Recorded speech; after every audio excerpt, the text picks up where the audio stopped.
Bonjour à toutes et à tous. Merci beaucoup d'être avec nous ce matin sur le live 10 sur 10 de Bibliothèques sans frontières. Je m'appelle Micheline Pêche et je suis la directrice éducation de Bibliothèques sans frontières.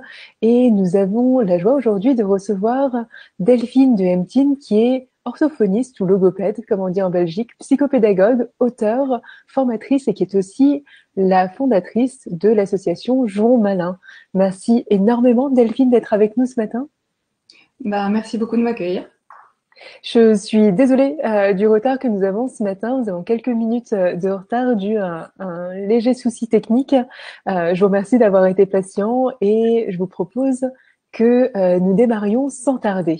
Donc, comme toutes les semaines, comme tous les matins, pardon, nous proposons dans ce live des idées d'activités à faire en maison, mais aussi à faire à la maison en situation de confinement, mais aussi des conseils méthodologiques aux parents, aux enseignants, du partage de bonnes pratiques par des professionnels. Et ce matin, nous vous proposons de parler du jeu en confinement, de l'apprentissage par le jeu avec une spécialiste, Delphine de Hemtine. Delphine, dites-moi, vous êtes orthophoniste ou logopède et vous avez fondé Jouons Malin. Est-ce que vous pouvez nous expliquer la mission de votre organisation? Alors, l'objectif de Jouons Malin, c'est vraiment d'informer le public, donc d'informer les familles, d'informer les enseignants. On a beaucoup de professionnels paramédicaux, donc les logopèdes, orthophonistes, les kinés, les psychomotes, etc. Donc, c'est de pouvoir informer Oui. tout ce public à propos de l'importance du jeu. Donc, on a plein de volets dans Jouons Malin. On a l'analyse des jeux et des jouets. Donc là, le Mhm. principe de base, c'est que on a une équipe d'experts et on a une base de 560 familles testeuses. Et donc, D'accord. on va analyser les jeux et les jouets qui sont vendus dans le commerce pour donner un avis, mais un avis qui est objectif. C'est-à-dire qu'on n'est pas payé pour dire que le jouet est excellent, on ne fait pas du placement de produit, c'est pas le compte Instagram où on dit regardez c'est trop génial, mon enfant s'est éclaté avec ça parce que derrière on a reçu le produit gratuitement. C'est vraiment une Mhm. démarche qui est tout à fait objective. On a élaboré des grilles avec plusieurs centaines de critères.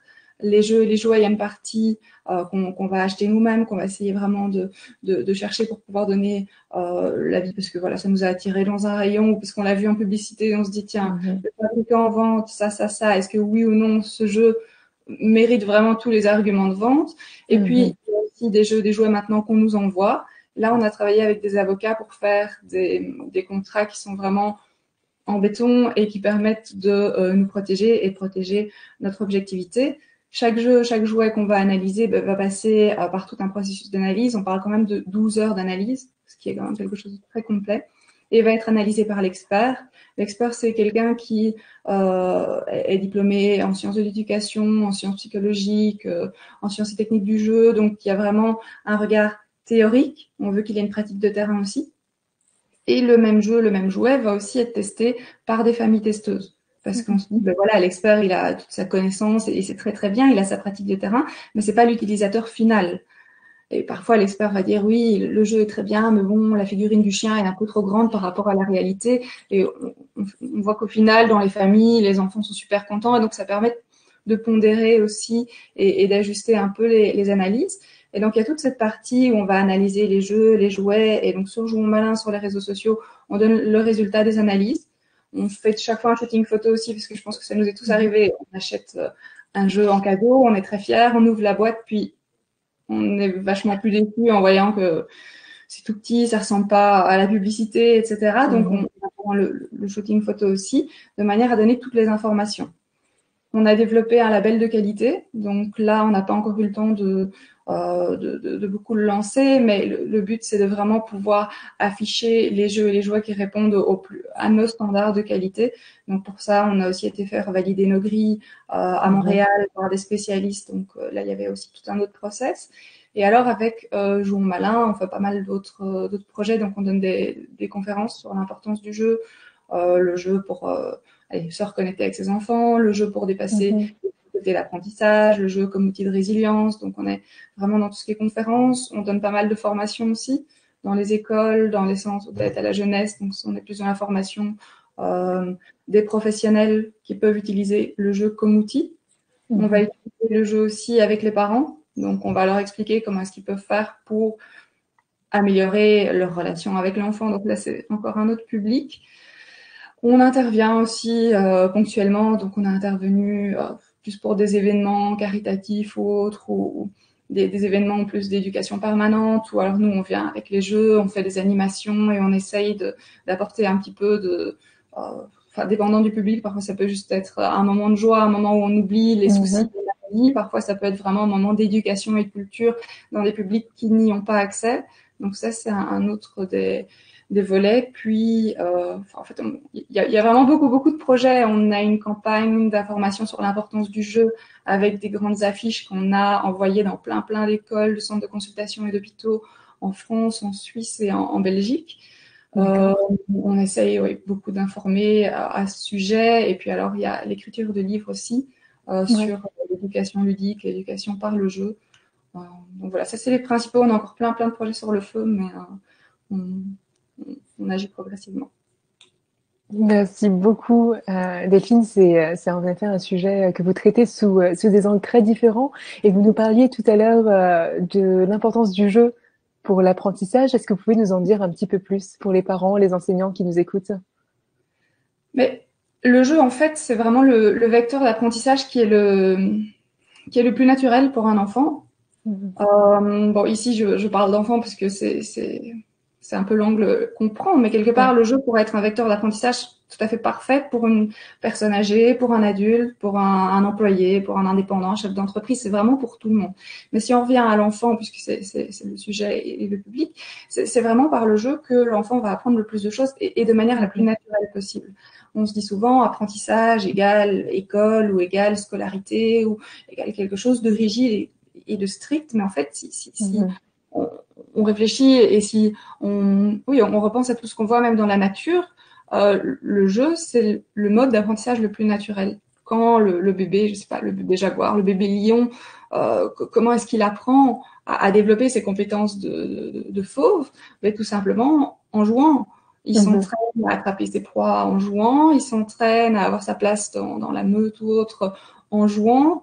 C'est comme ça qu'il apprend à être agile, c'est comme ça qu'il apprend à être endurant, c'est comme ça qu'il apprend à aller vite. Il n'y a pas maman lion qui un jour assied ses lionceaux et qui leur dit écoutez, maintenant les enfants, je vais vous apprendre comment on fait. Même chose pour les animaux qui sont plus du côté des proies. C'est en courant dans la jungle, en sautant au-dessus des lianes, en évitant les cailloux qu'ils apprennent à fuir leurs prédateurs. Et c'est par le jeu qu'ils apprennent énormément. Mais les enfants, en fait, c'est tout à fait la même chose. Normalement, c'est par le jeu qu'ils apprennent énormément. Alors, dans nos contrées, on a tendance à très vite les mettre assis à un banc et encore en maternelle, on les laisse beaucoup jouer, manipuler, puis on arrive primaire ou CP et c'est directement assis à un banc. Maintenant, le jeu c'est fini, on apprend.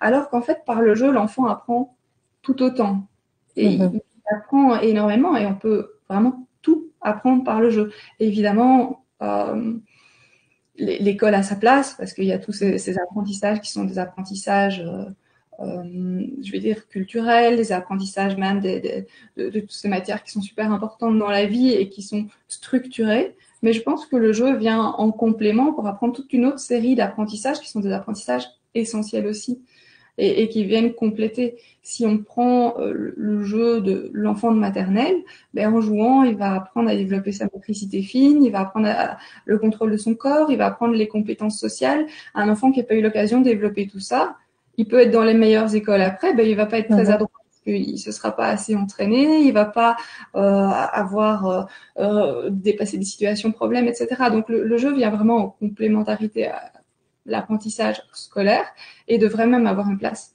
très importante à côté puisqu'on continue de développer plein de compétences dans le jeu. Merci beaucoup Delphine pour cette explication très claire et ce beau plaidoyer pour un apprentissage par le jeu.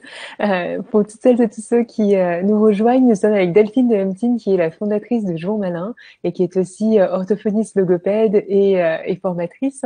N'hésitez surtout pas à lui poser vos questions dans les commentaires du live. Je les vois défiler et nous les prendrons bien sûr à la fin de cet entretien. Delphine, dites-moi, est-ce que en cette période de confinement, le jeu a une place encore plus importante, notamment pour les enfants? Mhm. Oui, je pense que le jeu est essentiel. Donc, enfin, voilà, je crois que je l'ai déjà dit. Et il y a plein d'exemples qui me viennent en tête et que j'aurais pas le temps de donner maintenant. Mais il est d'autant plus important à l'heure actuelle. On dit parfois que le jeu est le meilleur médicament.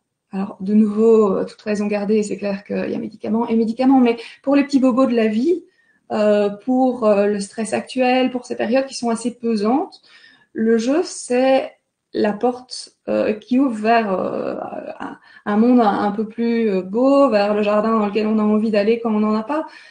Les enfants sont des éponges.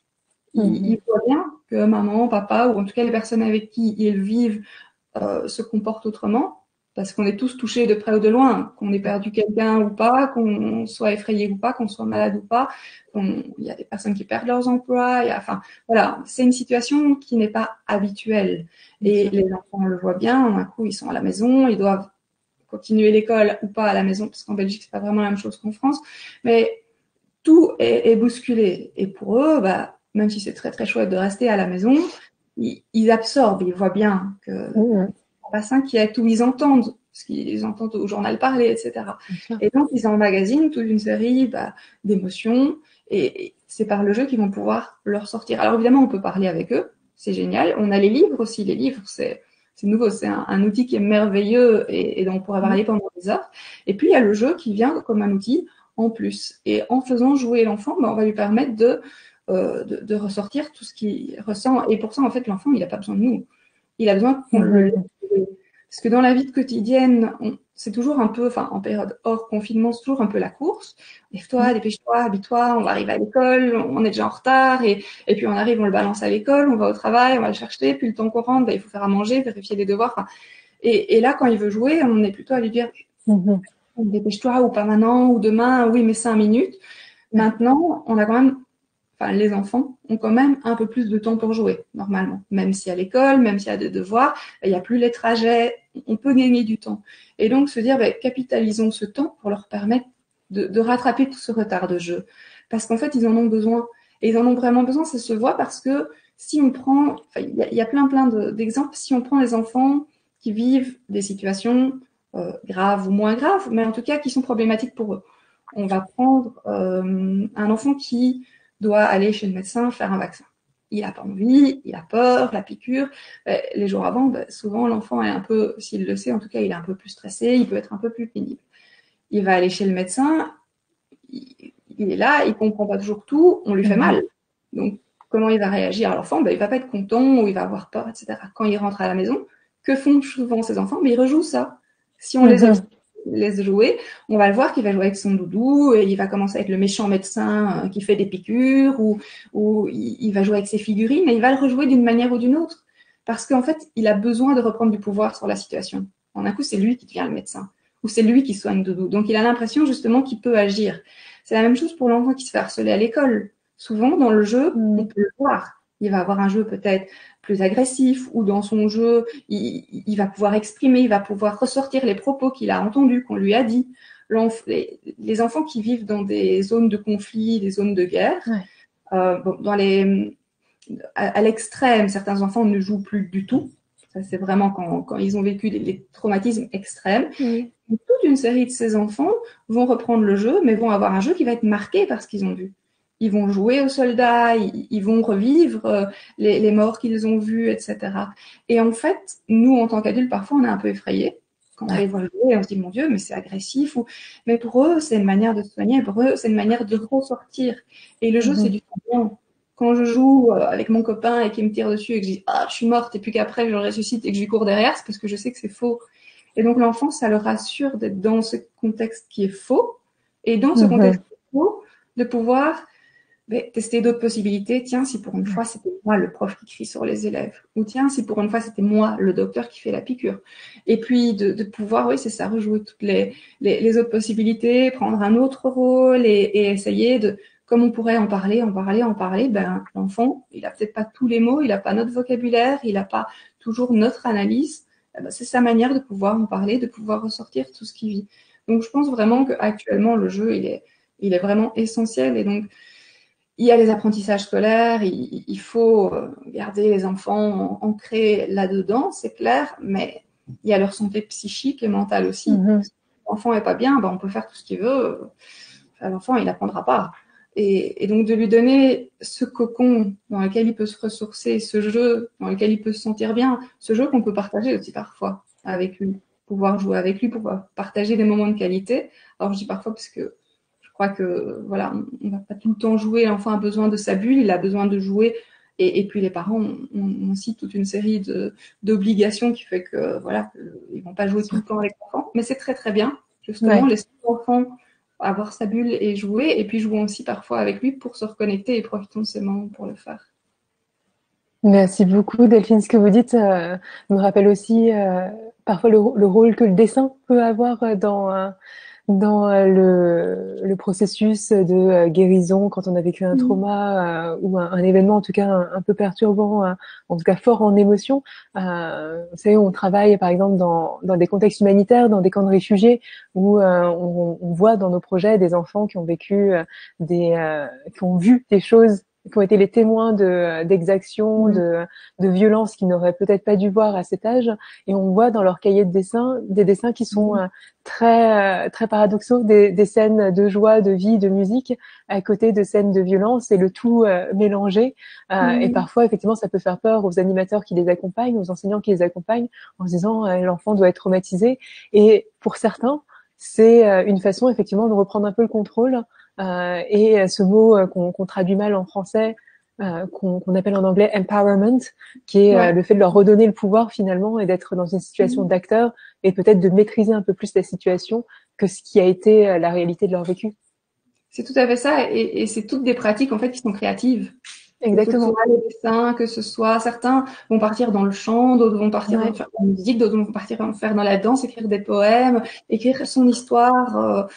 C'est chaque fois des pratiques où on crée quelque chose à partir de rien. Alors le dessin est hautement symbolique, et en fait certains enfants vont se diriger vraiment là-dessus, d'autres vont partir vers l'écriture. Ce qui est bien avec le jeu, c'est qu'on peut le faire dès qu'on est tout petit. Oui. Je pense aussi aux enfants qui ont plus la dyspraxie ou tout ce qui est handicap ou problème de motricité. Bah, le jeu peut quand même les aider, et plus souvent c'est pas l'un ou l'autre en fait. L'enfant il va s'exprimer un peu par le dessin, puis l'autre fois il va le faire par la parole puisqu'il se sentira en confiance ou qu'il aura les moyens de le faire. Puis d'autres fois il va le faire juste par le jeu, et puis parfois il va pas réussir à le faire, il va se garder et ce sera la crise, et ça c'est tout à fait sain. Et c'est en offrant toutes ces opportunités, l'opportunité de dessiner, l'opportunité d'aller se balader. Enfin, actuellement, c'est pas le cas, mais voilà, de manière générale, c'est offrir toutes ces portes de secours, et puis l'enfant va choisir en fonction du moment, en fonction de sa sensibilité. J'ai une petite fille qui, pour l'instant, n'est absolument pas portée sur le dessin et tout. Si elle va mal et que je lui propose ça, à l'heure actuelle, elle voudra pas. Mais elle a eu une phase où elle adorait dessiner, et donc ça lui correspondait. Et c'est aussi de se dire, voilà, je vais pas c'est le confinement, mon enfant est stressé, je ne vais pas le faire jouer, ou le faire dessiner, ou le faire lire, ou le faire écrire, parce que voilà, peut-être qu'il n'est pas dans cette sensibilité pour le moment. Je vais lui proposer toute une gamme de choses, et je vais voir vers quoi il se dirige, et je vais essayer de soutenir sa manière d'agir et de réagir pour qu'il puisse exprimer ce qu'il ressent. Merci beaucoup Delphine. Dites-moi, en ce moment, un des enjeux que les parents, les enseignants nous citent beaucoup, c'est celui d'essayer d'assurer une journée rythmée qui correspond au rythme de l'enfant, de recréer des repères, parce que finalement ce confinement a bousculé beaucoup de repères. Il n'y a plus les temps d'école, les temps où on se prépare, où on rentre, on raconte sa journée. Est-ce que vous pensez que le jeu peut aider à recréer ces repères pour l'enfant ?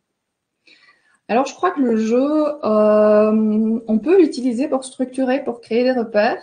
Et puis, il faut toujours garder une partie de spontanéité. C'est vraiment important, parce que si on rythme tout avec le jeu, pour finir le jeu, ça reste plus du jeu. Donc, il y a des étapes, par exemple, dans la journée, ici, chez moi. On va essayer de faire un jeu par jour. Quand je parle de jeu, à ce moment-là, c'est un jeu de société avec la petite, elle a 7 ans, oui. Mais on se dit, voilà, une fois par jour, on va prendre le temps, même si on télétravaille, même s'il y a d'autres choses qui peuvent se passer, on essaye de se tenir à ça. Et pendant cette partie de jeu de société, on essaye vraiment de se connecter. Donc, il n'y a pas les téléphones. Si le patron appelle, on n'est pas là. C'est le moment qu'on lui réserve, qu'elle nous réserve. Et ça nous permet de construire quelque chose. On essaye en général de le mettre avant le souper ou après le souper, comme ça. Nous, ça nous rythme. Elle le sait aussi que quand il y a la partie de jeu, après souvent, c'est promener le chien, prendre sa douche, aller au lit. Et ça permet de le rythmer. Un autre jeu qu'on fait souvent, c'est un petit jeu de discussion. Il y a des cartes. Enfin, c'est quelque chose qu'on peut créer à la maison sans rien acheter. C'est tout des sujets. C'était comment quand tu étais petit, à quoi ressemblait ton doudou, enfin, ou des amis. Et c'est toute une série de cartes. C'était quoi ton plat préféré? Où est-ce que tu allais en vacances, etc. On en pioche une avant d'aller au lit, et puis ou en mangeant, et chacun autour de la table va donner son avis. Voilà, c'est tout simple, c'est une manière de faire circuler la communication, les questions peuvent être rigolotes, et puis de manière générale, j'avais jamais pensé à dire à ma fille, voilà, tu sais, quand j'étais petite, mon doudou ressemblait à ça, voilà, ça tombe, la question tombe là-dessus, elle est contente de le savoir, on est content d'en parler, et on sait qu'au repas, on a cette petite carte qui vient rythmer le repas et permettre de communiquer avant d'aller au lit, enfin, voilà, on met des petites étapes de jeu de temps en temps pendant ce confinement pour nous permettre de l'insérer et en effet d'avoir une régularité. Maintenant, la régularité, je vais dire, fonctionnelle et organisationnelle, on la met pas avec le jeu parce que le jeu doit rester un plaisir. Donc on sait chacun a des horaires différents. Le matin, par exemple, c'est l'école et l'après-midi, par exemple, c'est plus les activités, plaisir, jeu, etc. Si un jour, je dois absolument travailler après-midi, on va le bousculer et pas fait autrement. Je pense que c'est important d'avoir une régularité. Maintenant, chacun fait comme il peut en fonction de son contexte. Certaines personnes sont à 5 ou à 6 dans un petit appartement. Elles n'auront pas la même marge de manœuvre que quelqu'un d'autre. Ce qui est vraiment important, c'est de se dire que le jeu permet de faire passer les choses plus facilement. Donc, on peut l'utiliser. Souvent, je l'utilise quand je sens que, voilà, quand elle était plus petite, quand elle voulait pas mettre ses chaussures, c'est quelque chose dont je parle beaucoup dans le livre sur l'éducation ludique, c'est de se dire, utilisons le jeu pour décoincer des situations un peu crispées. Elle veut pas s'habiller, elle veut pas aller à la douche. Comment est-ce qu'on peut insérer un petit jeu de rôle ou quelque chose qui va rendre la douche sympa, ou le fait de se préparer pour aller en voiture? Et donc, on va le faire le temps nécessaire, tant que l'enfant trouve de l'amusement, tant que nous aussi, on y trouve quelque chose. Maintenant, mettre quelque chose de rigide juste pour l'organisation, ce sera plus du jeu. Si vous êtes en vacances, dans un horizon plus ou moins lointain, mais vous êtes en vacances, vous lisez un très très bon livre et voilà, c'est votre plaisir, c'est très chouette. Si vos copains ou votre famille vous appellent en disant non, allez, c'est la partie de jeu, allez viens, le jeu aura beau être super sympa, si vous n'avez pas envie d'y aller, vous vous sentirez contraint et donc ce sera pas un jeu pour vous. Et c'est la même chose ici. Donc utilisons le jeu pour rythmer la journée si on veut, mais en ayant en but pas le côté organisationnel et pratique et performance, mais en ayant en visée de se dire j'utilise le jeu pour rythmer afin que ça se passe mieux, afin que ce soit plus agréable et en étant flexible. Le jour où ça va pas, le jour où on est tous de mauvaise humeur, le jour, c'est pas grave, on va pas s'acharner et se mettre autour de la table en râlant, autant rien faire.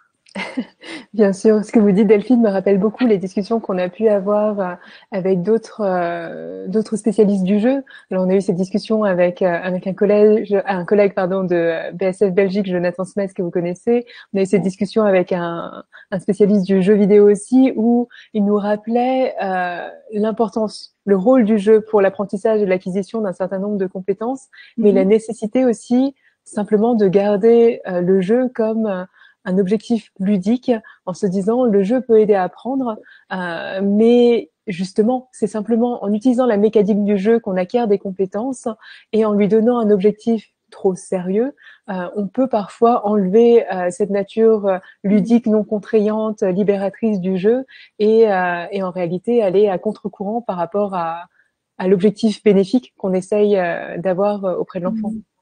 Mais ça, les enfants, en plus, nous voient venir à des kilomètres à la ronde. Très souvent, c'est un peu comme ces exercices ludiques ou ces jeux éducatifs où c'est tellement des exercices, mais qui sont déguisés en jeu. On a juste mis un pion, un dé et 2, 3 décors et on dit à l'enfant, ça va être très marrant, mais en fait, on lance les dés, on fait calcul sur calcul. très vite, l'enfant va nous voir venir. Hier, on a joué à un jeu. Le but était absolument pas d'apprendre quelque chose. C'était un jeu d'enchères. Mais en fait, comme ce sont des enchères, il fallait essayer de gérer au-dessus, puis il fallait voir qui avait gagné le plus d'argent pour essayer d'acheter les terrains. Ben, on a fait des maths. Dans les maths, on a fait multiplication, addition, nombre à grands chiffres. Et on l'a un peu sensibilisée à ça, on lui a expliqué parce qu'elle voulait être sûre qu'on l'arnaque pas. Donc évidemment, elle était à fond dans le jeu, mais elle a appris beaucoup plus que si je sors un jeu de cartes et que je lui dis allez hop, on va additionner. Et donc c'est clair que les jeux qui sont tout à fait ludiques sont les jeux qui fonctionnent le mieux. Et on le voit. Et dans Jouons malin, on fait vraiment très attention à ça quand on analyse un jeu. Tous ces jeux qui se veulent éducatifs.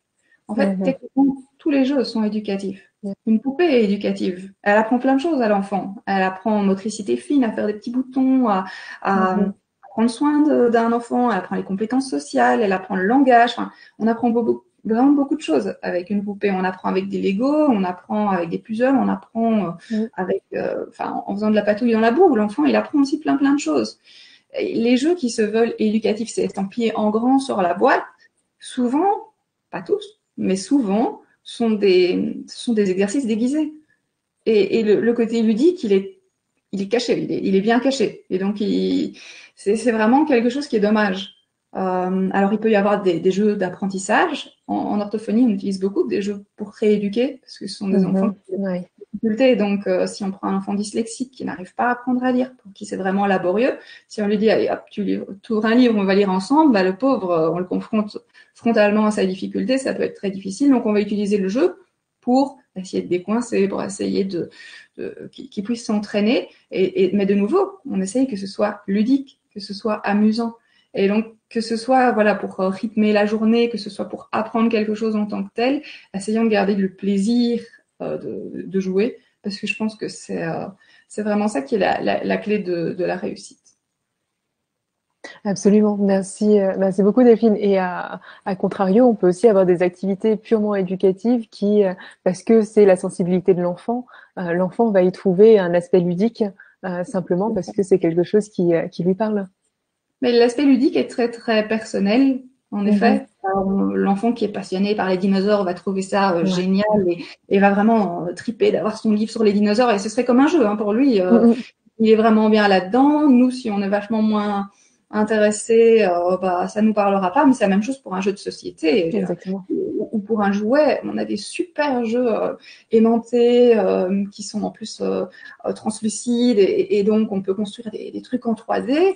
On va mettre deux enfants devant. Le jeu a beau être le meilleur jeu du monde. Si l'enfant n'est pas intéressé par les jeux de construction, par les jeux magnétiques, etc., ben, ça va rien lui apporter et il va peut-être rien apprendre parce qu'il va pas vraiment se consacrer cognitivement, mentalement à la tâche. Et c'est ça aussi l'apprentissage, c'est de pouvoir être réceptif à cet apprentissage, de pouvoir avoir envie d'apprendre et d'emmagasiner tout ce qu'on peut ressortir d'une tâche. Et quand il y a le plaisir, quand on se plonge dedans au point qu'on en oublie tout le reste, c'est là où on est le plus réceptif. Et on le voit avec les enfants quand ils jouent, quand ils sont vraiment dans leur partie de jeu, là où ils s'amusent bien, que ce soit seuls ou à plusieurs, quand on leur dit, parfois quand on leur parle, ils nous entendent pas. Ils sont vraiment dans leur monde. Et on a tous eu ça aussi en tant qu'adultes, en lisant un bouquin qui nous passionnait, ou en une partie de jeu en ligne ou en jeu de société où vraiment on était dedans, ou ces moments, enfin, ce que certains vont appeler le flow ou simplement d'hyper concentration, tout simplement parce que on est passionné ou parce que on est vraiment happé par l'activité. Mais c'est là où elle va apporter le plus de choses et on peut l'avoir par le jeu et on peut l'avoir à tout âge.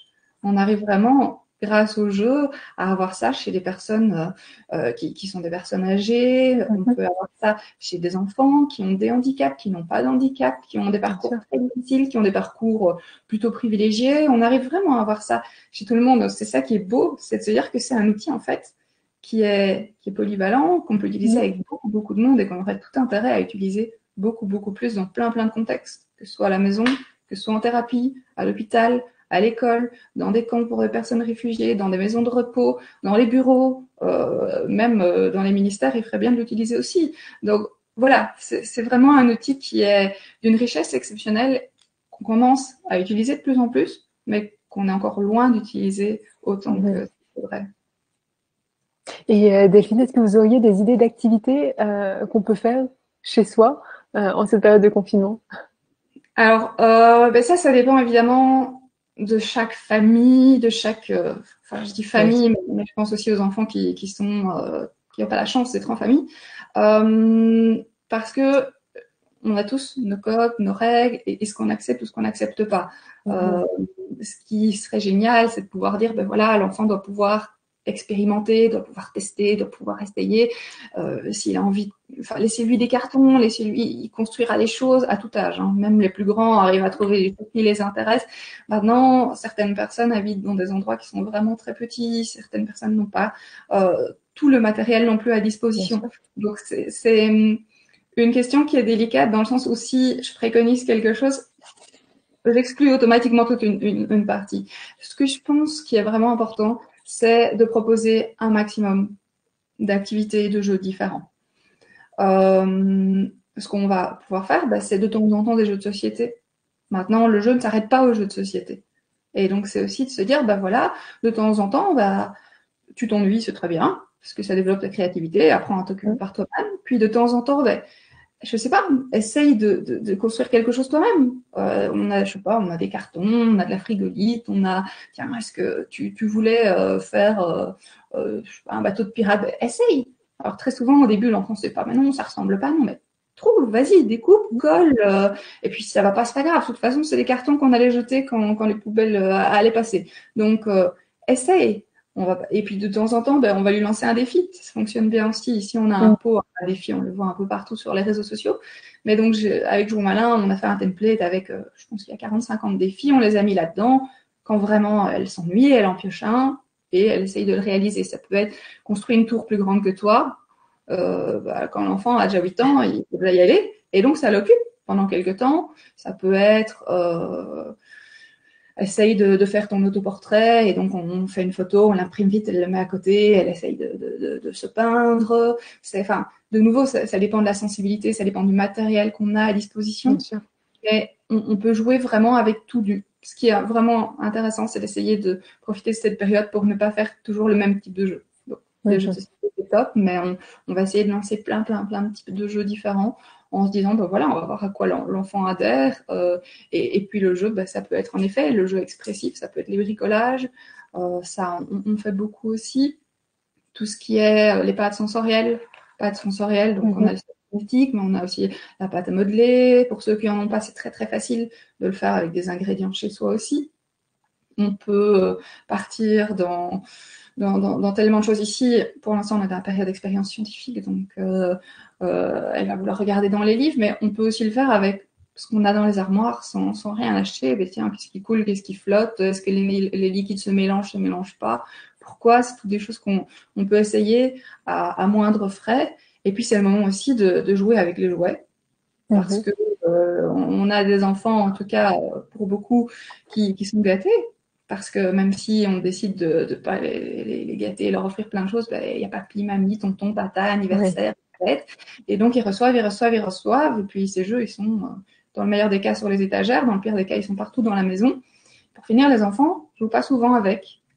Et donc là aussi, c'est le moment de les inciter à jouer. Alors dans le livre Jouons malin, justement, il y a toute une démarche que j'explique. En fait, le principe, c'est que si on dit à l'enfant qui s'ennuie, joue avec tes jouets, automatiquement, il va dire qu'il n'a pas envie. Parce que Mhm. s'il s'ennuie, il est déjà Ouais. spécialement de bonne humeur, il aime pas s'ennuyer. Et quand l'adulte vient lui dire, mais si, joue avec ton nerf, non, j'ai déjà fait, joue avec tes Mhm. Legos, non, j'ai tout construit. Il est pas dans cette réceptivité et il a l'impression qu'on lui impose. Donc, ce qui est chouette, c'est de créer des incitants. Par exemple, profiter que l'enfant, j'allais dire, est à l'école ou autre, mais plutôt profiter que l'enfant dorme ou profiter que l'enfant joue ailleurs pour aller dans sa chambre. On va prendre quelques-uns des Playmobil, on va prendre un peu de Lego, on va prendre, je sais pas, son décor d'île aux pirates ou sa maison de poupée et on va nous-mêmes recréer vite fait un monde. Donc, je vais prendre les deux chevaliers, je vais aller la mettre dans la maison de poupée, puis au piano, je vais mettre une tortue ninja et je vais créer quelque chose comme ça, un peu farfelu. Mais quand l'enfant va revenir dans sa chambre, il aura ce mini-monde qui sera là.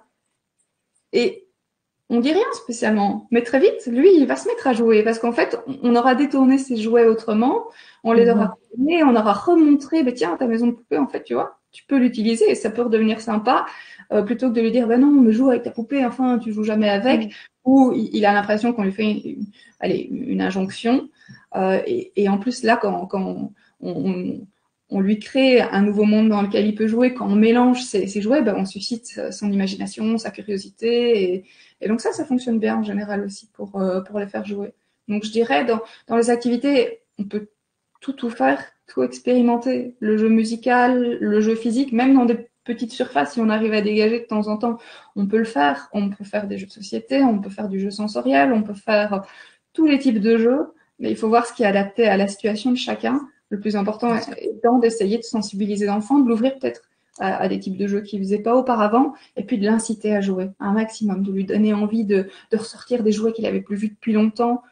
Souvent ici on fait un roulement, donc il y a les jeux qu'elle aime bien, ben, de temps en temps on va les prendre, on va les mettre ailleurs, dans une armoire par exemple, et on va ressortir d'anciens jeux, et comme ça elle reprend plaisir à la découvrir. C'est un peu comme si elle avait des nouveaux jeux alors qu'en fait c'était les siens, mais simplement quand les enfants, ben, dans nos sociétés occidentales très souvent il y a énormément de fêtes, énormément d'occasions où ils reçoivent des jouets.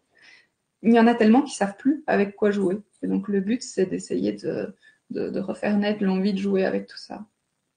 Merci beaucoup Delphine. Et j'imagine qu'avec l'âge, le temps qui passe, c'est aussi d'autres usages des mêmes jouets que les enfants peuvent redécouvrir. Oui, il y a des jeux qui sont polyvalents, et ça c'est évidemment ceux qu'on préfère, puis il y a des jeux qui sont destinés vraiment aux tranches d'âge, donc c'est clair que les hochets, etc., je veux plus les ressortir maintenant. Enfin, je crois que si je ressors ça, elle les démonte pour voir comment ça fonctionne à l'intérieur. D'un côté, ça peut fonctionner, et de temps, elle s'amuse à faire ça, et c'est très bien aussi, mais c'est vrai que ça c'est plus à un autre moment, mais quand on choisit un jeu et un jouet, c'est super d'essayer de penser à cette polyvalence. Si on pense au bien célèbre Cap-là, l'enfant, ben, quand il est tout petit, il va juste s'amuser à faire des pavages, puis il va faire des tours qui sont un peu bancales, puis allez, il peut utiliser ça pendant longtemps. Il y a encore des papas, des mamans qui s'amusent maintenant à faire des girafes, à faire des constructions énormes. Même chose avec les jeux magnétiques, avec beaucoup de jeux de construction sont là-dedans. Mais la poupée aussi, si on doit choisir une poupée, on va prendre une poupée la plus simple possible. Ça peut pas dire qu'elle peut être super belle, il peut y avoir des accessoires, mais une poupée qui parle. Par exemple, on appuie sur le bouton, ça fait oh merci maman, j'avais faim. On réduit déjà le jeu. Puis quand l'enfant va grandir, bah, il va peut-être, si le langage est trop enfantin, etc., il va l'utiliser. Tandis que si la poupée, elle est plutôt neutre, il peut l'utiliser plus longtemps. Et donc oui, il y a beaucoup de jeux qu'on peut utiliser comme ça et dont l'usage est très très différent en fonction des âges. Puis souvent, les enfants aussi, ils vont et ils viennent. Il y a des jeux excellents. Et à 3 ans, bah, ils en feront peut-être rien. Puis ils vont avoir une période pendant 6 mois, ils vont jouer à ça. Puis ce sera un peu oublié. Puis un an plus tard, ils vont revenir et c'est tout à fait normal aussi d'avoir ce roulement d'intérêt en fait. Merci beaucoup pour ces éclairages, Delphine. Je vous propose peut-être qu'on prenne quelques-unes des questions qu'on a reçues dans les commentaires du live. Et j'invite celles et ceux qui nous ont rejoints à ne surtout pas hésiter à poser leurs questions dans les commentaires. Nous sommes avec Delphine de M-Team, qui est orthophoniste, logopède et qui est formatrice et qui est aussi la fondatrice de Jour Malin. Et nous parlons du rôle du jeu dans l'apprentissage et dans le développement de l'enfant. Delphine, nous avons une question d'Anne-Cécile qui vous dit bonjour, merci encore pour ces lives. Est-ce que vous auriez des idées de jeux pour les enfants dyslexiques? Alors, j'ai beaucoup travaillé avec les enfants dyslexiques, donc c'est vrai qu'on faisait beaucoup de jeux avec eux. Ça dépend de nouveau du degré de dyslexie aussi de l'enfant et ça dépend de son rapport à la lecture. J'ai eu des patients dyslexiques qui étaient dyslexiques très sévères et qui ouvraient des livres et voilà, qui n'avaient pas de rejet par rapport à ça. Et donc à ce moment-là, on partait vers des petits jeux de cartes. Il y a les tam-tam lecture par exemple, où on a des images et on a des mots et il faut essayer de trouver le mot qui s'associe à l'image le plus vite possible. Donc ça peut être des chouettes petits jeux. Il y a des plateaux avec des mots écrits dans tous les sens. On pioche un petit carton, il faut essayer de le retrouver sur le plateau. Et sur Internet aussi, parce que je pense à toutes ces familles qui n'ont pas l'argent pour acheter tous ces jeux.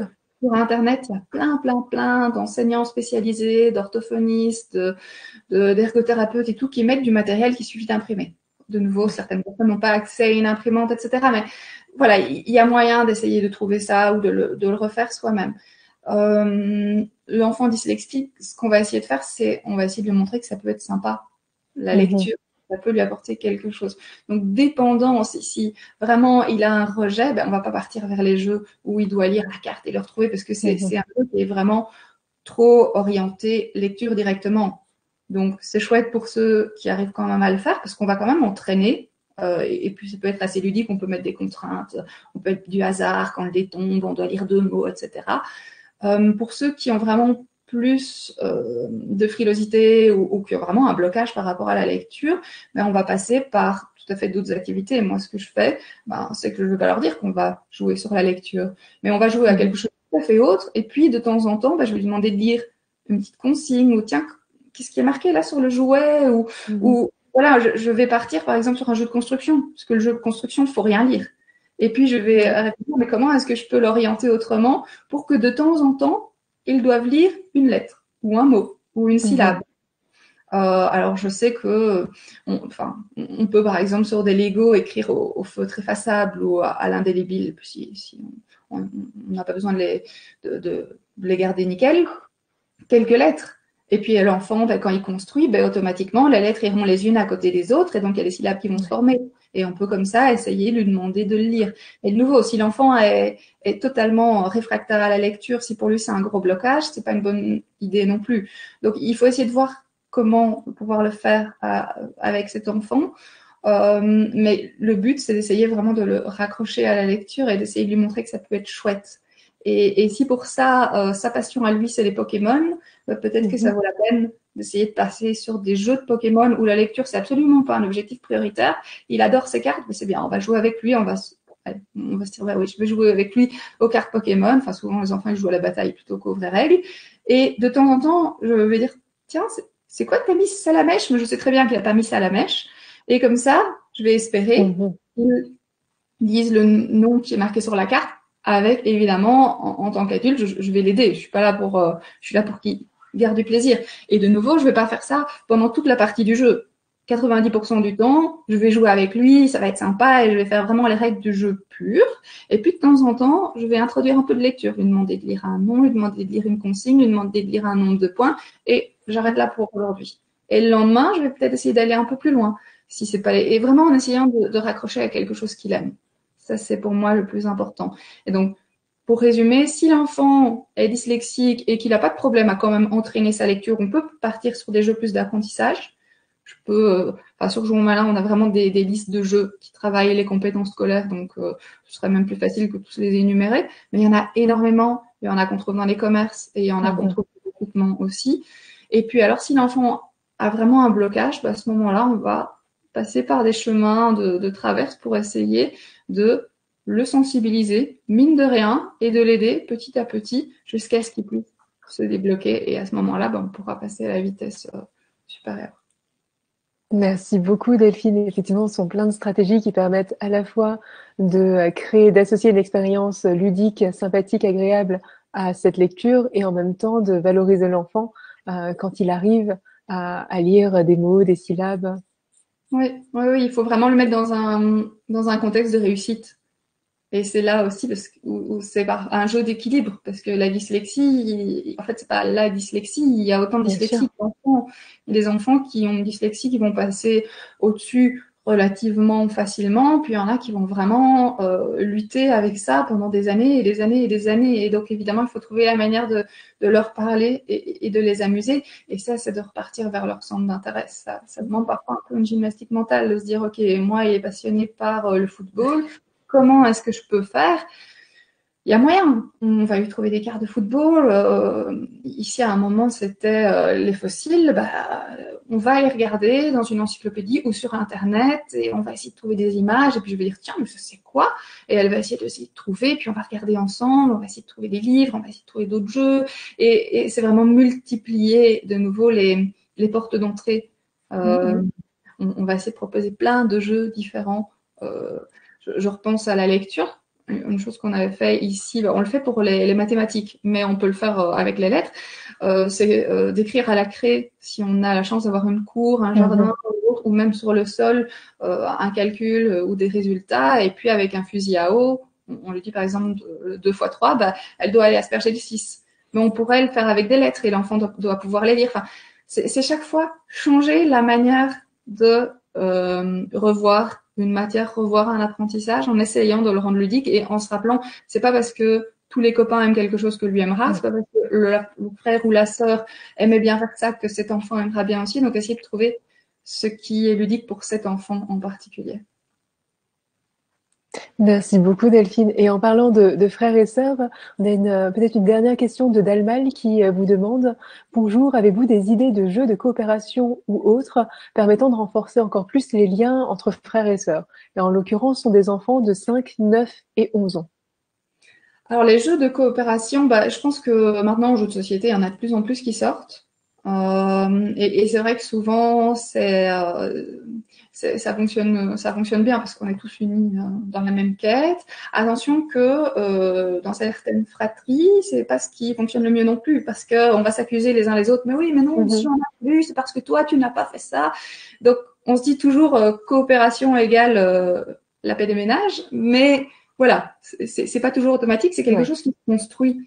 Même chose, les jeux de coopération trop tôt, l'enfant il doit apprendre à coopérer. C'est pas inné. Et donc c'est génial, mais c'est un apprentissage aussi. Ça va prendre le temps.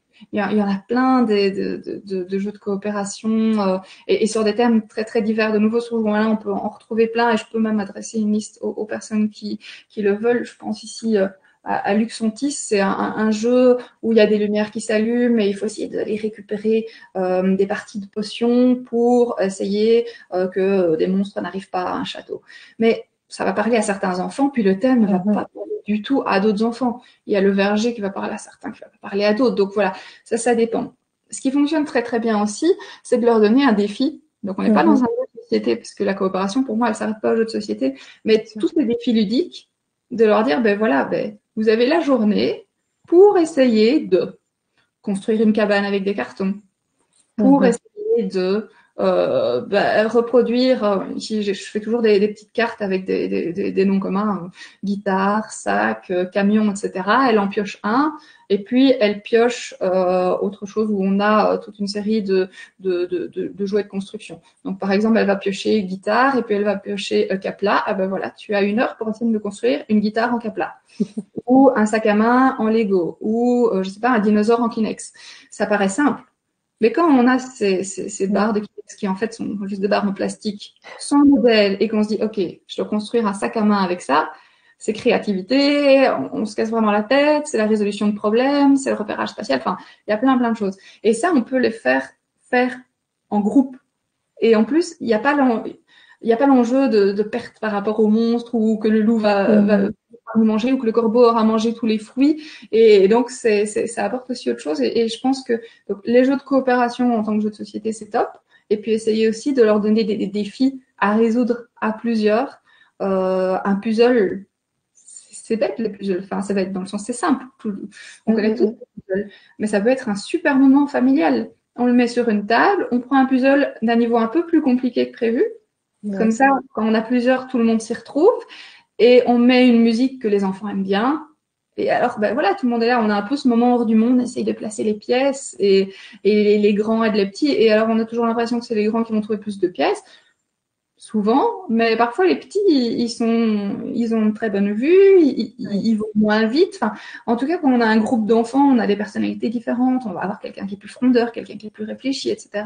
Ça s'équilibre et c'est super chouette de les voir ensemble et de les voir fonctionner ensemble. Merci beaucoup Delphine pour ces conseils. Je pense que ça répond à la question de Dalmal qui précisait justement des jeux qui permettent l'épanouissement de chacun malgré leur écart d'âge. Donc je pense que vos suggestions rentrent tout à fait dans cette catégorie. Et plusieurs personnes nous disent qu'ils seraient assez preneurs d'une liste. Peut-être que nous avons renvoyé vers le site de Jouons Malin, évidemment, et nous avons essayé de référencer les jeux que vous avez mentionnés dans les commentaires, mais effectivement, éventuellement, si on avait une liste complémentaire, on la posterait ici et sur notre site internet. Merci Delphine. Il y a vraiment des recherches. On peut rechercher par critères et il y a moyen de chercher les jeux qui vont travailler des compétences plus scolaires, des compétences plus motrices, le langage. Et donc ça, c'est chouette parce que chacun peut s'y retrouver. On ne veut pas développer la même chose, etc. chez nos enfants. Mais en fonction, je peux aussi établir une liste en format papier, je vais dire que je peux vous envoyer, comme ça vous pouvez partager avec, Merci. avec vos auditeurs. Merci infiniment, Delphine. Peut-être avant que nous nous quittions, est-ce que vous auriez un dernier conseil, un dernier mot à partager aux parents, aux enseignants qui nous regardent? Euh, Comment est-ce que je vais formuler ça? Ce que je voudrais dire, que ce soit aux parents ou, enfin, ou même aux enseignants qui, pour finir, ont souvent le rôle de parents aussi, Ouais. euh, c'est que c'est vrai que l'éducation par le jeu, c'est primordial et c'est super important, mais ça doit pas devenir la nouvelle pression qu'on se met, nous, en Ouais. tant que parents aussi. Parce que je pense qu'on a énormément de pression. On voit passer tout le temps sur les réseaux sociaux ce mythe du parent parfait, surtout de la maman parfaite qui assure tout. Et on se dit, OK, je dois être bienveillante, je dois pas crier, je dois pas m'énerver, je dois instruire mon enfant. Souvent, on doit télétravailler à plein temps en même temps. Je dois maintenant le faire jouer à tout prix et en plus, je dois jouer en adaptant à sa personnalité. J'ai pas envie, voilà, que ça mette de Bien la sûr. pression en plus. Il y a plein de jours où je suis complètement à côté de la plaque, où je réagis peut-être pas comme je devrais, ou enfin, comme tout le monde. Et c'est important de se dire que voilà, il y a des jours où ça fonctionnera pas. Il y a des jours où on va sortir un jeu et on sera énervé, les enfants seront énervés, ou au début tout ira bien, puis ça n'ira pas. C'est pas grave. Il y a des jours où on aura des super idées d'activités ludiques, mais pas de chance, on aura un appel du travail, on devra aller travailler et tout sera avorté avant même d'avoir commencé. Et ce qui est vraiment important pour moi, c'est de dire ça aux parents. Quoi. Bien Faites de sûr. votre mieux. On fait tous de notre mieux, que ce soit pendant le confinement où tout est un peu décuplé, mais même de manière générale, c'est rendez-vous compte de l'importance du jeu pour vos enfants. Essayez tant que possible de garder ce moment pour que vos enfants puissent jouer et de leur. C'est un cadeau que vous leur offrez en leur laissant des moments de jeu. Et puis, essayez aussi tant que possible de les rejoindre dans ce jeu. Pas tout le Mhm. temps, pas besoin de ça. Mais allez, régulièrement, essayez de vous mettre un peu à leur hauteur, de les rejoindre dans leur monde. Et c'est comme ça que vous tisserez les meilleurs liens, en fait, avec eux. De partager ces moments avec eux et ces souvenirs par la suite et tout. Mais ne vous forcez pas à tout prix non plus. Il y a des jeux que j'aime pas. Quand elle était petite, elle le savait. Elle venait et peut-être que maman aime pas jouer aux poupées. Ça, non. Et qu'en me forçant, bah, très très vite, je vais dire, voilà, la poupée d'or, c'est fini. Alors qu'en fait, on avait connecté avec un jeu qui nous plaît, on a tous, en tant que parents, des souvenirs, peut-être que c'était de faire des cabanes dans le salon ou faire autre chose. Essayons de trouver ce qui nous amuse pour nous relier de cette manière avec nos enfants. Essayons de le faire quand on peut, mais ne nous mettons pas une pression en plus, ne nous forçons pas à tout prix et voilà. Essayons de faire au mieux en se rendant compte de l'importance du jeu. Je pense que c'est vraiment le message que je voudrais faire passer. Merci beaucoup Delphine pour ce message très sage, bienveillant et qui met aussi l'accent sur l'authenticité et sur le fait d'essayer de trouver des moments vrais où on connecte avec les enfants sans se mettre une pression indue. Merci beaucoup pour tous vos conseils aujourd'hui. Merci à Merci. vous. Avec grand plaisir. Merci à toutes celles et à tous ceux qui nous ont suivis. J'aimerais terminer en vous parlant d'une initiative que j'avais déjà mentionnée en fin de semaine dernière. À Bibliothèques sans frontières, vous savez, on a lancé ces lives le mi-mars, au moment où le confinement a commencé en France et en Belgique. Et on a tout de suite pensé aussi à tous les partenaires sociaux avec lesquels on travaille d'ordinaire, les partenaires comme le SAMU social, comme la Croix-Rouge française, Emmaüs, qui notamment héberge des familles primo-arrivantes, des familles réfugiées. Et on pensait aux enfants pour qui ce n'est pas toujours simple de rester en contact avec leurs enseignants parce qu'ils n'ont pas un accès à Internet ou parce qu'ils n'ont pas simplement un moyen de communication aisé avec leurs enseignants et qu'ils vivent souvent dans des conditions qui sont assez précaires, difficiles, dans des hôtels sociaux où souvent l'espace est très limité, où justement ces espaces de créativité, de jeu n'existent pas toujours. Nous avons doté ces hôtels sociaux de livres. Nous avons continué à le faire pendant le confinement pour essayer de créer des espaces ludiques, créatifs pour ces enfants. Et nous avons la chance de pouvoir lancer en cette période, sur le mois de mai et le mois de juin, un programme de tutorat pour ces enfants, où l'idée est de continuer d'abord à créer un lien entre ces enfants et l'apprentissage, qui est un relais, quelqu'un qui les appelle par téléphone ou par WhatsApp quand il y a un petit peu de connexion sur le mobile du parent, pour leur donner des idées d'activités à faire, créer du lien, peut-être les aider à continuer un peu cet apprentissage qu'ils ont amorcé à l'école. Et donc, nous sommes à la recherche de tuteurs, d'enseignants qui auraient un peu de temps, d'enseignants à la retraite peut-être, d'étudiants qui se dirigent vers des filières d'enseignement ou simplement de bénévoles qui seraient partants pour nous rejoindre. Nous vous accompagnerons bien sûr sur la partie pédagogique, sur les idées de contenu à utiliser, sur la posture vis-à-vis de ces enfants qui apprennent le français. Mais on est vraiment à la recherche aujourd'hui de bénévoles qui nous aideraient. Vous trouverez dans les commentaires du lien dans les commentaires du live un lien qui explique ce projet et un lien vers un formulaire d'inscription. Si vous êtes intéressé, n'hésitez pas à nous écrire. On répondra à vos questions avec grand plaisir et je vous remercie d'avance de votre mobilisation. C'est un programme qui nous tient très à cœur parce que ce sont des enfants qui vont sans doute souffrir encore plus du confinement que d'autres, qui vont peut-être accumuler des lacunes, qui vont contribuer aux inégalités entre eux et les autres enfants.